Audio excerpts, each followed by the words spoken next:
This broadcast is brought to you by Colby Brooks with Century 21 Right Pace Real Estate and buyfrombrooks.com. Let Colby Brooks handle all of your real estate needs.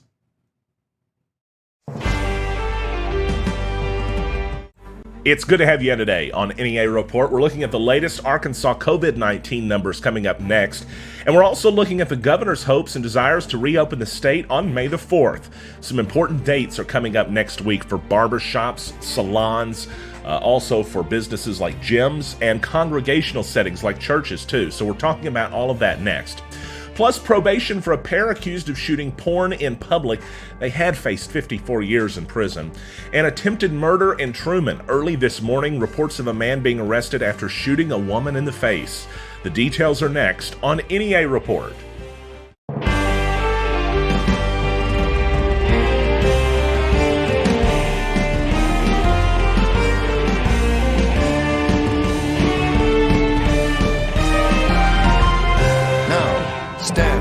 Reporting.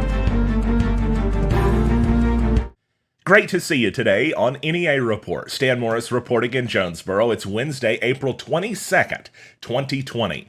We're counting COVID-19 cases as they continue to rise in Arkansas while keeping a watch on how many are still active. And that's a number that has not changed very much over the past basically over the past 12 hours, maybe even 24, but it did go up significantly this week. So let's talk about those numbers now. 2,276 cumulative cases in Arkansas, and according to the Secretary of Health, that does include most of the cases tested positive at Cummins, which we'll tell you more about in a moment.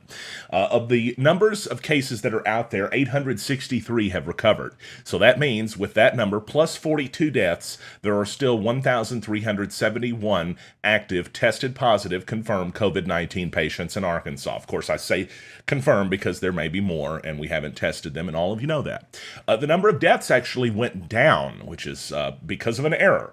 There was a death, unfortunately, that was attributed to Arkansas that was actually from Missouri. So that's the reason that happened. In the Cummins unit, 681 positive tests as of today. Most are now included in the total we just showed you a moment ago, the 2276 number, but some are still not included. We don't have a number as to how many that is. We would just assume they will be as soon as possible. The Secretary of Health saying that a lot of those numbers can accidentally overlap, and because of that, they're trying to put them in as carefully as they can, and there is, of course, a delay.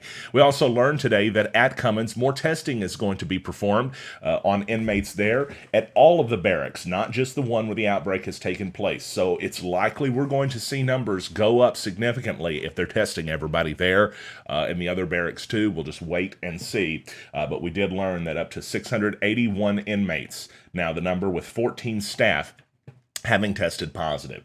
I want to take a look now at the county-by-county numbers. They've changed. Right now in Craighead County, the latest numbers show we're at 48 positives. I know some new factory cases, I believe, were reported today. I was told by the city. 28 recoveries, 504 negative test results. And, of course, it's not on the screen, but Craighead County has had one death attributed to this so far. In Greene County, 10 positive cases. That's the latest, with 3 recoveries, 421 negative. In Poinsett County, 11 positive, 6 recoveries, 64 negative tests completed so far. There have been some increases in Randolph County, where today we're reporting 14 positive cases with 8 recoveries, 206 negative. I know there was a nursing home that found out a positive test was up there, of course, thinking of all of my friends in my native community. In Clay County, there has been still 1 positive, 0 recoveries, 123 negatives. In Lawrence County, now up to 29 positives, 2 recoveries, 1 death attributed to this right now, with 146 negative tests having been performed so far. In Sharp County, the numbers are still low, 2 positive and 2 recoveries, so 0 active cases based on the testing. Only 34 negative tests, though, so that's tough to be representative, right? In Mississippi County, 9 positive, 6 recoveries, 61 negative. In Crittenden County, we've talked about this before. The numbers there are much more than the other counties in NEA, despite the population not necessarily being. But 147 positives, 64 of those have recovered, 5 deaths attributed there, and 726 negative test results. Of course, in Shelby County, Tennessee, they're close to 2,000 confirmed cases. The number was significantly close to it yesterday, and we've talked about that being a bleed over effect. Other counties in northeast Arkansas, just quick numbers, and these are cumulative, so take that into account. Jackson 1, Fulton 8. Fulton 0 because they've barely had any tests. Independence County is at 8. White County 29, Cleburne County 71, and Cross County, as requested by somebody in chat the other day, well, that's now at 9. Confirmed cases in the United States at 834,858, with deaths at 45,950, recovered 77,018. Across the globe, 2.6 million have the coronavirus in confirmed tests. 181,235 have died. 703,512 recovered. Those numbers from Johns Hopkins University. So we learned of some important dates today from the Arkansas governor in his press conference that was just a short time ago. We learned that there's going to be some big decisions made coming up starting next week, although technically there was already a big decision that was made today. So let me hit on that first. That's related to elective surgeries. They're going to begin next Monday again. Now, not all at once, not from 0 to 100% capacity, but the governor announcing that they're lifting restrictions on elective surgical procedures for hospitals and medical providers. Those restrictions did not apply to rural hospitals, so some of you may not even have that applicable to you. But for communities with hospitals with larger populations, that would have applied. That also may have included what the government considered elective abortion procedures, which had previously been restricted. That would appear to include them, but also still being left up to the hospital. So maybe some controversy there. We don't know. But we did find out that there's going to be restrictions on those getting surgery if you still have to have it. Of course, we're talking about elective stuff, right? Like a knee repair or something like that. They're going to have no positive test. Let me go back on that. They're going to have no contact with anyone who's positive within 14 days prior to that. They got to have no symptoms of COVID-19. They have to actually, believe they said, be tested for it 2 days prior, but I can't recall if that was exact. It was tough to tell. Sometimes in the language, you find out exactly when they release it in written form later. But the effort, of course, is going to be to make sure nobody's sick and going in for surgery. Now, I told you about some more important dates. That date is Monday, April 27th. 2 days later, April 29th, an announcement's going to be made regarding restaurants. And we know a lot of you out there are wondering about this stuff, the stuff we got on the screen right now. The next day, an announcement's going to be made regarding gyms. And following that, May 1st, an announcement will be made regarding salons. Beauty and barber salons is what they said, but I would assume that also includes nail salons, so you can get your nails did. But we don't know what that means yet. If it's an announcement they're still going to be closed, or an announcement they will be reopening on May 4th, or something else. So be careful before you count on these dates being guaranteed reopening dates. It's not looking bad. It's looking good. But you want to know right now, these are dates for them to make decisions. So it's not necessarily that they've already decided and they're going to be announcing it on that date. Decisions still being made. Another date is going to be on May 4th, places of worships, larger congregational gatherings. They're going to decide there. And of course, May 4th is the date that the governor has announced that he hopes for things to begin reopening and relaxing as far as the social distancing guidelines in Arkansas. We've seen discussions about the phases. That will be phase 1 for Arkansas as far as the beginnings of the reopening. But all of these restrictions as far as social distancing, as far as keeping 6 feet away from people, wearing masks, most of those are still going to be in effect. We're just going to see a slow, gradual reopening of the economy, at least if the goal is met on May 4th. That's when it's going to begin, but we don't know yet, if that's when it's going to happen. That's just the goal. That's what the governor said. The goal is to start then, if we can, and he's going to continue looking at data and making those decisions. And of course, now we've shown you some of the dates that those decisions are going to be made on next week and following that too. Of course, we'll be following all of those events. Well, in Jonesboro, speaking of decisions, a decision was made last night by the Jonesboro City Council to continue the curfew that is in effect from 10 p.m. until about 6 a.m. I mean, we say 10 p.m. to 6 a.m., but the reality is that curfew is so selective. It really only exists for people that have no reason to be out, or they're up to mischief, or they're meeting up in parking lots. That's what the city officials say. But the council still was skeptical about that, voting 8-3 to reauthorize, with several councilmen obviously not voting for it there. But their decision allows the mayor to continue it until May 5th. up until May 5th. He can get rid of the curfew before then if he so chooses, right? It's just until May 5th now that he has the authorization before having to go back to the council for it. On May 5th, if there is still a curfew and the mayor still hopes to have one in the days and weeks that follow, well, then the council will have to reconsider the measure. And based on last night's Jonesboro City Council meeting, which we did a watch party on our Facebook page for, if you wanted to watch along. Actually, it was in our Facebook group, but hey, facts. Well, it wasn't exactly a topic that was without debate. There was some heated discussion about that, and I've seen a lot of people in social media talking about it too. Tell me what you think in chat right now. Should Jonesboro remain under a curfew until May 5th? Should we lift it sooner than then? Should it have been lifted last night? We want to know what you think about that. The doctors and the experts think that we should be careful before lifting these restrictions. And of course, Jonesboro is not the only city in Arkansas that has some type of restriction, including some cities that have full-on stay-at-home orders, others with just curfews.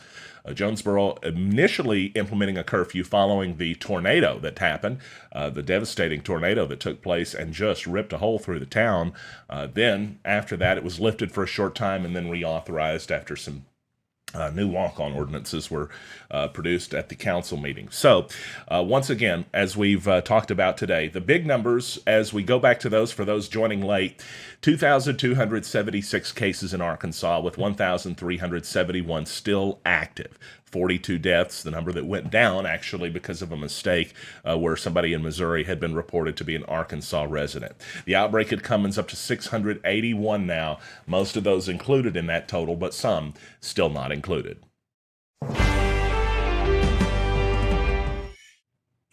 A man is being charged with criminal attempt to commit murder after an incident that took place this morning in Truman where he's alleged to have shot a woman in the face.